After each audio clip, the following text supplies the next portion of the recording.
শিলপাতায় বাটা আর আখার উনুনে রান্না করা মজাটাই আলাদা।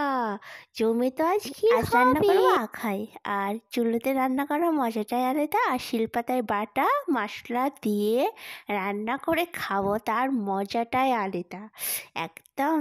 মানে এই মাংস দিয়ে ভাত, রুটি, মাংস, তাতে আবার আখার রান্না, তাতে আবার আমার গ্রামে রান্না। গ্রাম কখনো ভোলা যায় না, সব কিছু ভোলা যায় কিন্তু গ্রাম ভোলা যায় না। তাই দেখো, আজ আমাদের একটা বৌমা, সে শিলপাতায় বাটে, কাঁচা লঙ্কা বাটা হচ্ছে আর আগে আদা রসুন বাটা হলো। এই সময় কুল থাকলে হেব্বি লাগতো খেতে, আর সঙ্গে একটু বিট নুন। তা ওনার বাটা শেষ হয়ে গেল, এখান চিকেনের পালা। চিকেনগুলো সাইজ করে কেটে নিচ্ছে। তো চিকেনগুলো মানে কিছু হাড় লাগার, কিছু হাড় ছাড়া মাংস আছে। ফ্রিজে ছিল অনেকক্ষণ, পানি দিয়ে নরম করে তারপর ও সাইজ মতো কেটে নিচ্ছে। আমি কিন্তু চিকেন খুব একটা কাটতে পারি না, কিন্তু রাঁধতে পারি, কাটতে পারি না। আর লেবুর রসটা দিচ্ছে, যে আষ্টে গন্ধটা থাকে সেটা চিকেনের মরে যায়।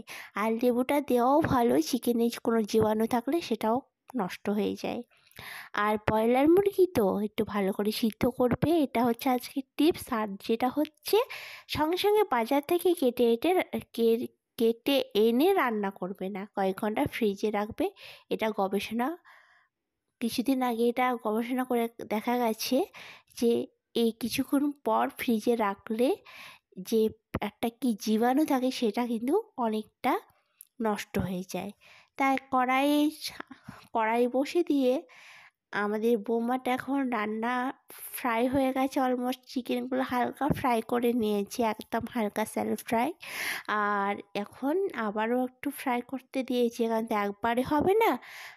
দেখো, অনেকটা পেঁয়াজ কুচি সেগুলো ফ্রাই করে নিচ্ছে। আর এটা কিন্তু সর্ষের তেলেই রান্না করছে, আর একটু সাদা তেল ছিল যেটাতে ফ্রাই করেছিল, কারণ একটু সাদা তেলে ফ্রাই করলে গন্ধটা চিকেনের খুব একটা স্মেলটা খারাপ লাগে না।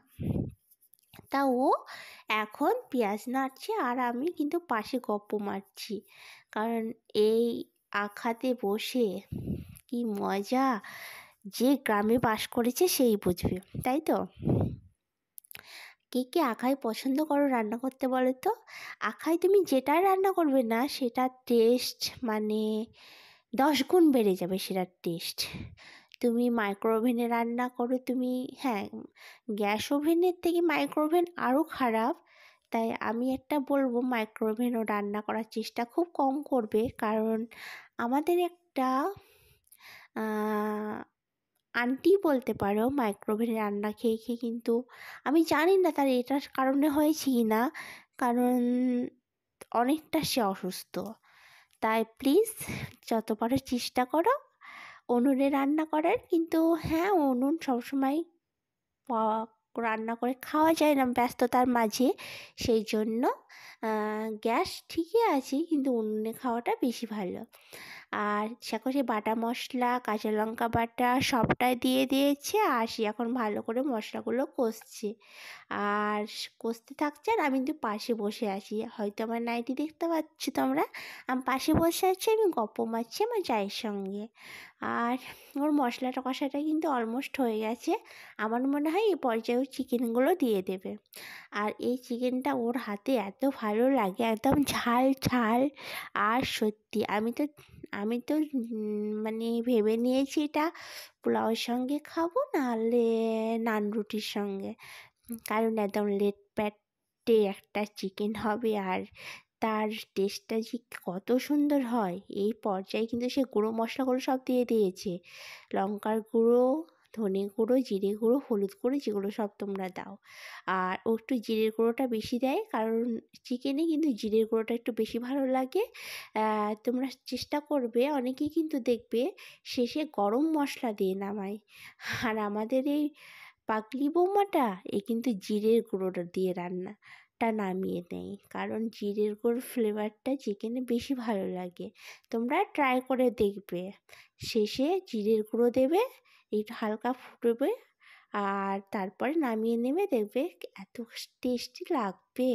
দেখো, মাংসগুলো কষা হয়ে গেছে, লাগছে এক্ষুনি তুলে একটা খেয়ে নিই। আর একটুও জল দিয়ে দিল ভালো করে কষানোর জন্য। আর কষতে থাক, আমি তো পাশে গল্প করছি, আমাকে তো ভালো লাগছে। আর এই মধ্যিখানে ধনের পাতাটা দেওয়াটা খুব ভালো, কারণ শেষে ধনের পাতা দিয়ে সবাই নামিয়ে নেয়, এটা আমি ভালো লাগে না, কারণ এই সময় দিলে ফ্লেভারটা ভরপুর পাওয়া যায় ধনে পাতার। আর স্বাদ মতো লবণ দিয়ে দিল, আর স্বাদ মতো চিনিও একটু দিয়েছিল, সেটা তোমাদেরকে দেখানো হয়েছে নাকি জানি না। আর আমাকে বলল, মামি তুমি দেখো লবণটা চেখে। তা আমি বললাম হ্যাঁ, লবণ একদম পারফেক্ট। এই সময় ও জল দিয়ে দিয়েছে, কারণ এটা তো সিদ্ধ করা একটু উচিত, তাই না? ব্রয়লার মুরগির মাংস একটু সিদ্ধ করলে বেশি ভালো, কারণ সিদ্ধ করলে জীবাণুগুলো মরে যায়, আর সিদ্ধ করলে ভিতরটা সফটই হয়ে যায়। আমি কিন্তু ব্রয়লার মুরগিতে ঢাকনাটা খুব কম দিই, কারণ একটা স্মেলটা যেটা আসে না, সেটা একটা আসে স্মেল আসে, ওটা আমার ভালো লাগে না। দেখো জিরের গুঁড়ো দিল, এবার ও নামিয়ে নেবে। চিকেনটা কিন্তু একদম রেডি। আর কালারটা যা এসেছে না, দেখো তোমরা ঢালবে তারপরে কালারটা দেখতে পাবে, মানে এত মানে চিকেনের একটা কালো ভুনা বলতে পারো এটাকে। আমি কিন্তু করেছি